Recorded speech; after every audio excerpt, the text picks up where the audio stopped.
Okay, well, let's give this one a shot again. Now, let me stick this right here where you can see a little bit of me. So what I'm doing here, let's see if this is going, everything looks like it's going fine.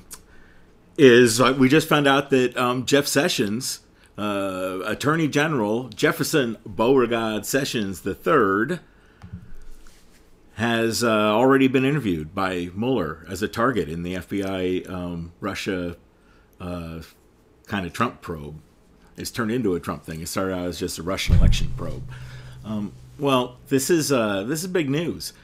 It was last Wednesday, and he spent several hours in the office, and we know there were some problems from having watched his testimony to Congress. It was pretty funky, and I just wanted. This is just such big news because it kind of puts a spin on what happened maybe last week on Wednesday or so when the whole shithole country comments started kicking into place. That whole diversion and the government shutdown.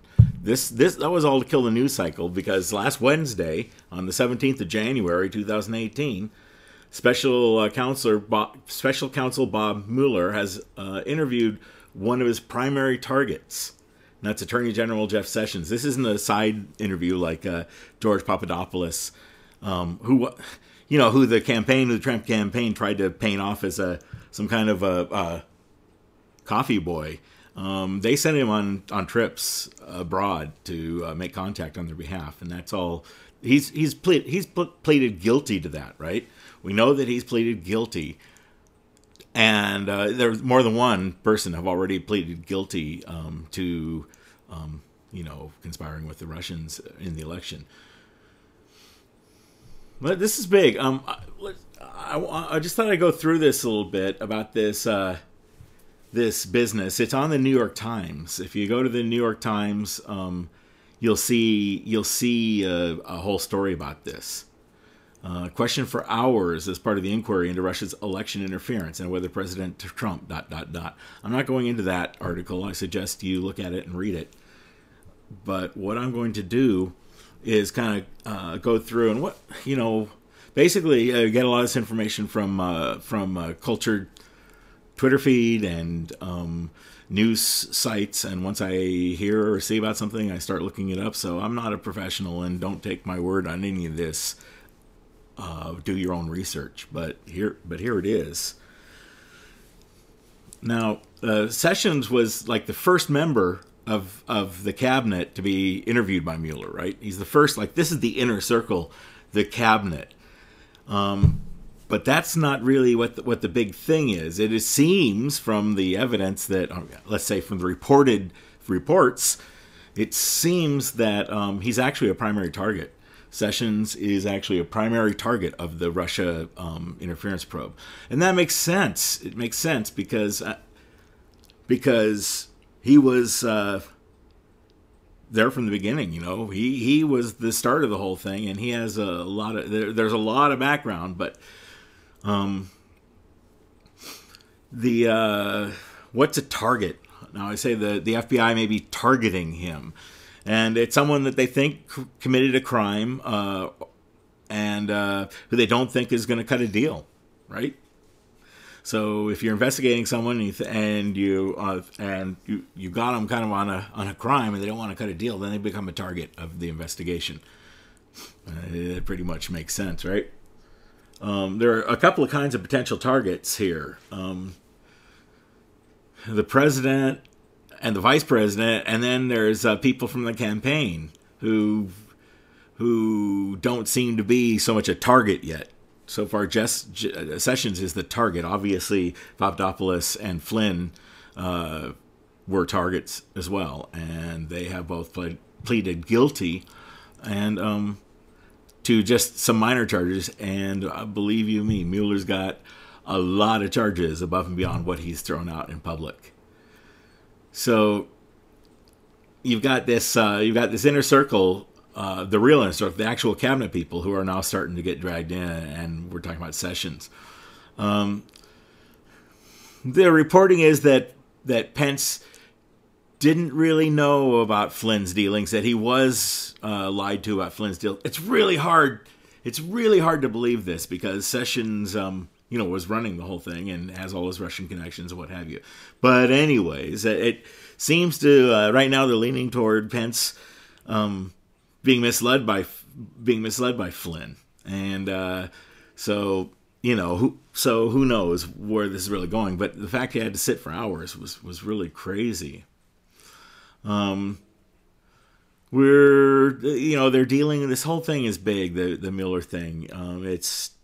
I know it sounds conspiracy-like, but dude, it's RICO, which are gangster type charges. It's money laundering and obstruction, and that's probably where the obstruction part is probably where Mueller's got Sessions, pretty cold, since he lied to the Congress 3 different times on 3 different occasions. He lied a bunch of times on each of 3 different occasions about Russia and his meeting with Russians. And look, these guys are allowed to have meetings with Russians, right? But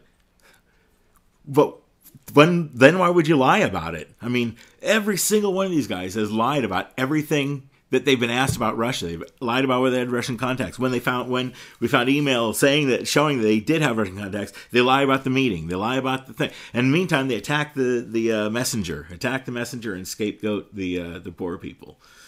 Let me get back to this thing right here. So they're probably looking at those, and then on top of that, there's the conspiracy charges and things with the computers. This whole Alpha Bank and they're into cryptocurrency and Bitcoin. Kushner's big in that. And it's just, there are literally hundreds of people caught up in this thing. I mean, people that matter that are caught up in this thing so far by Mueller. So now, as Mueller moves ahead and he starts interviewing the real inner circle people, he's looking at which one of those guys are going to turn if they have information on the president and Vice President Pence, who there's a scary dude. So is he, what does he do? What you try to do is you try to flip the bait. I already got Flynn to flip. That was back in February or March of this year.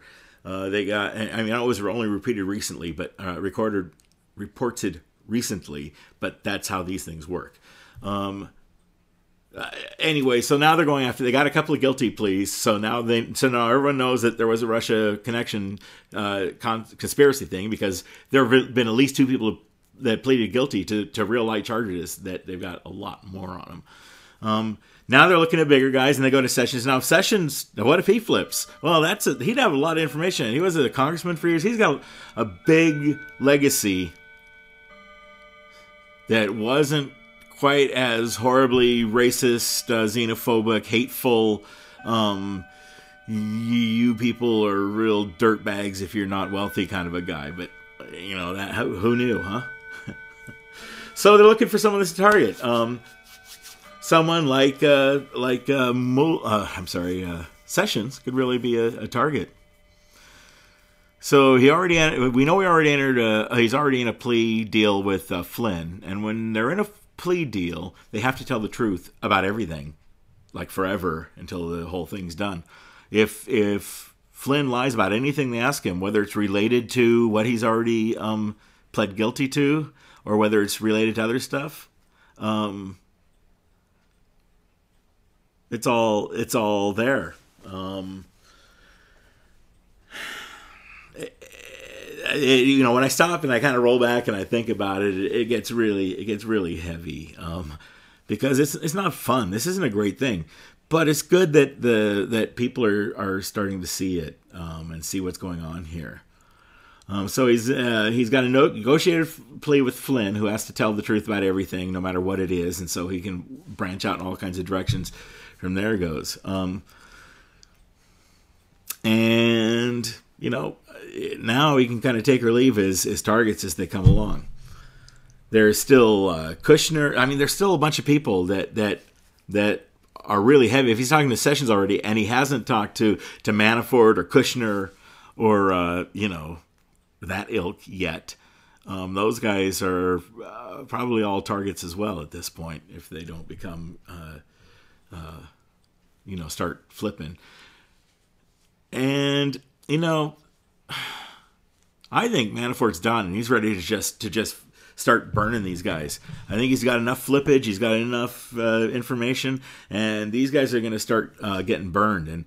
And Sessions being the first one comes in, he's been around the political community for decades and decades, and he, if someone wants to save their ass and their reputation at all, it might be Sessions. So this may be a big push here. It's just a big thing, and Sessions isn't a member of the family. The reason why there's this whole nepotism stuff about governors' families are because things like when the New York Times has Eric Trump's emails showing that he said, "Oh, I'd love to," when he was asked by the Russians to get some information from them by HRC.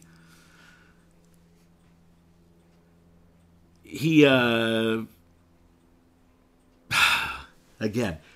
the whole thing really blows my mind, and I just get lost when I start getting into the weeds because because it's just so nasty. I don't know. I'm going to stop here and suggest you do your own research, but that's pretty big news. That's pretty big news. I'm going to do a whole thing about Russia later, but that's good for now. Hope everyone, finds your own research and does your thing. Have a good day.